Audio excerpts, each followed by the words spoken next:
What is going on, everybody? Hope you're all good. Hope you're having a good week. Probably better than the week I've had. Actually, I'm not going to say that. I don't want to be too negative in this video, but I'm not going to lie, this isn't the video I wanted to be making. I wanted to be making a video continuing on from my last video about the mini cut. I wanted to be saying how I'm getting on with it, my progress. I've lost loads of weight. I mean, I've probably lost weight to be fair, but I wanted to hear your feedback, how you're getting on with your cuts. And yeah, unfortunately, fate did not have that in mind for me, and things took a turn for the worse last week on Friday. You know about my health complications that I had last year, towards the end of the year in October. It was about 2 or 3 months ago. I suffered from some internal bleeding. There's something going on somewhere in my digestive system. Something's bleeding, and it happened again basically last week.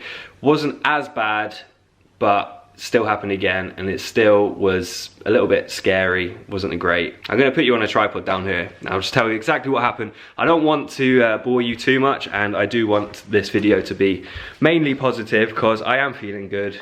I've got energy. I'm not feeling 100%, but things could definitely be a lot worse. Things could always be a lot worse.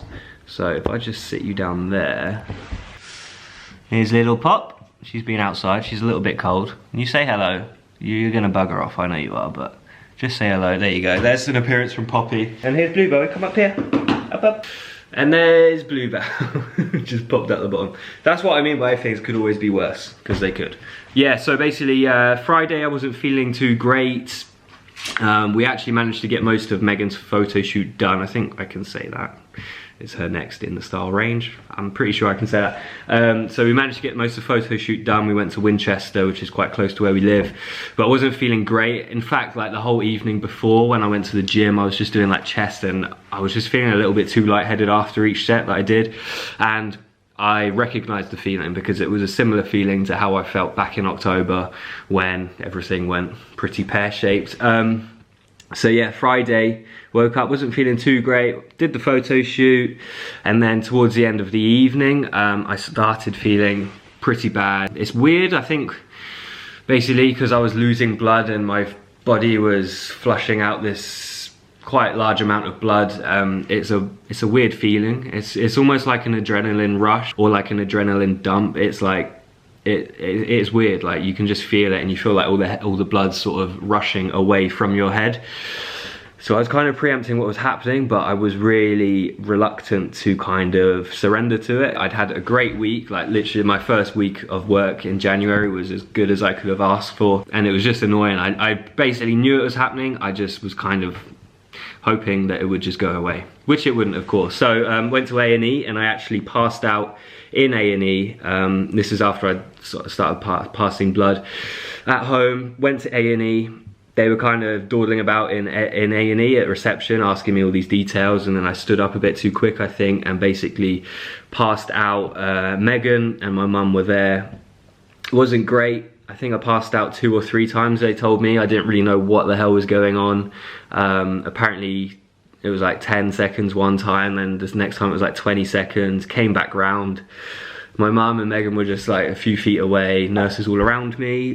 Megan was quite upset, which was not great. She was like crying, and my mum looked extremely worried, obviously. And so yeah, I passed out, which was actually kind of a blessing in disguise because it meant that I got rushed through. I kind of jumped the queue in A&E, and they saw me straight away, put me straight on a drip, gave me like water and some stuff that stops internal bleeding called tranexamic acid or something. Luckily, it wasn't as bad as in October when it happened. I didn't feel anywhere near as bad, anywhere near as weak. I still do feel like I've lost a fair amount of blood, but for instance, last time my blood count was like 70. I think they measure red blood cells, and that was like 70 when it should have been more like 140, so it was half. And I'm not absolutely sure what my blood level is right now, but I don't feel as bad. If I had to guess, I'd say it was maybe somewhere in between the middle, so maybe like 100, and when it should be like 140. So yeah, luckily, because I wasn't actually feeling that bad, I was able to come home after just spending a night in A&E. And then just been chilling ever since then, trying to crack on with work. When I was driving to A&E, after having like such a good first week of work, I was like, oh, is this really happening? Am I going to be spending another week in A&E after like my working year had literally just started? and that was a little bit gutting, to be honest. That was a bit hard to deal with, and I was kind of quite upset on the way to A&E because I knew what was happening. I just wished that it wasn't happening. But luckily it was just one night in, and then came back, and then this week I've just been trying to crack on with work, really. I mean, as I said, this isn't the YouTube video I wanted to be filming, but I wanted to film something to update you guys. I just want to say thank you for all the kind messages on Instagram, all the DMs and stuff. It means the world, and thank you very much for being so kind and caring. And yeah, I just wanted to film this to give you an update, and also just so I can be a little productive and not feel like a complete failure, really. But yeah, it's all being dealt with. I feel like basically the next step is to have an operation, and they can't be absolutely sure where the bleeding's coming from. Basically, I've had examinations going like through this end and up the other end, which is called a colonoscopy. I went in for that yesterday, which was actually booked since like December time. And if you don't know what a colonoscopy is, I'm about to give you too much information, so if you don't want that, just skip. If you've got the YouTube app, just double tap, just skip along like 30-60 seconds or something. But a colonoscopy is basically a camera which they shove up your bottom end, and they really went right up there. It seemed like they were in there for hours, and I had to take this disgusting laxative stuff like the day before. It tasted like a mixture of sort of lemon and salt. It was mainly like sodium based, but I think they tried to mask the salty flavor with like lemon, but it didn't really do a great job. It just made the flavor combination weird, if anything. So I had to do that. Couldn't eat for like over 24 hours, and then went in for the colonoscopy. They didn't find the cause of bleeding. So basically, in order to get to where they think the cause of the bleeding is, they have to operate. And it's just going to be a small operation. It's going to be keyhole surgery, which is, you know, it's not great. You alright, Pop? Yeah, it's not great, but if that is what it takes to get this sorted out, then obviously it needs to be done.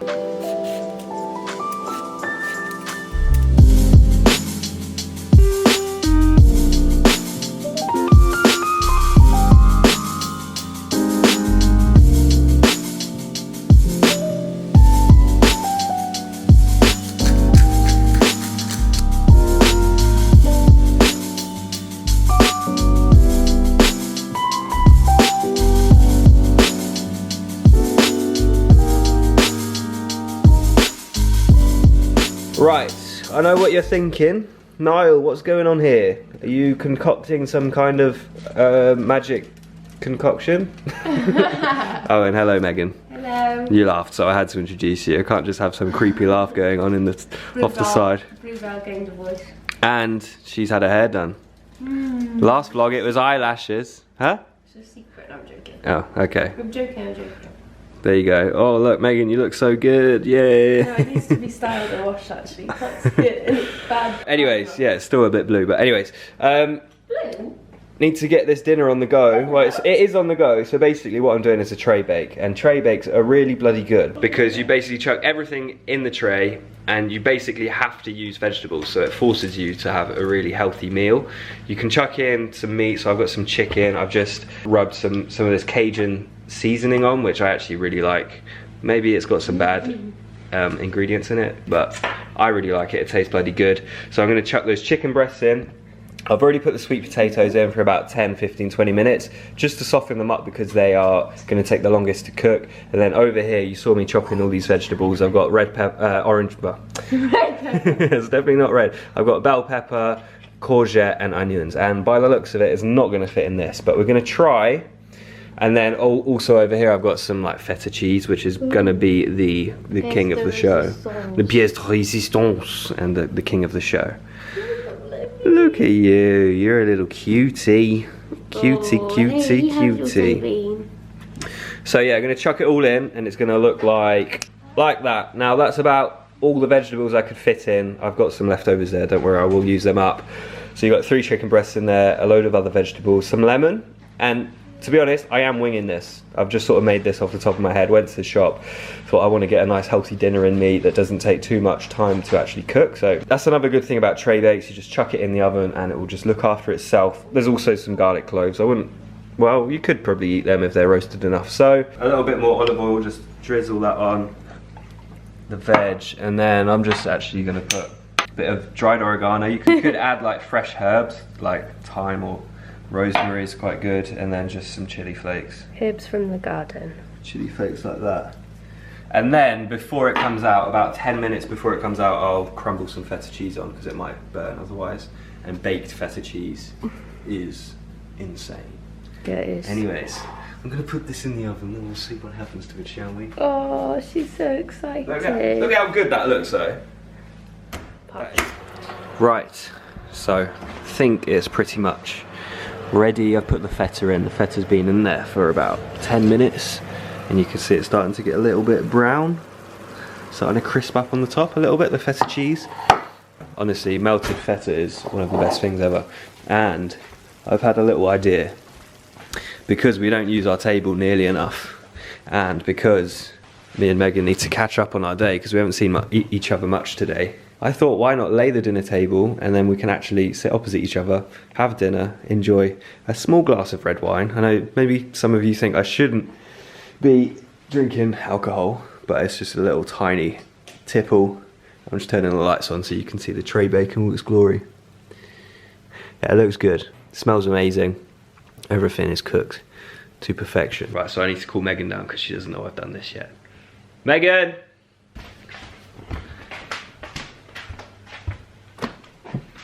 Megan? Yes? Oh! Ta-da! I thought we don't... Well, I was getting ready to eat it. I thought, well, why don't we just sit at the table? We never sit at the table, apart from if we have guests. And we can catch up on our day, because we haven't seen each other much today, have we? No, we haven't. So, and don't worry, you can watch Love Island after. Thank you, that's so cute.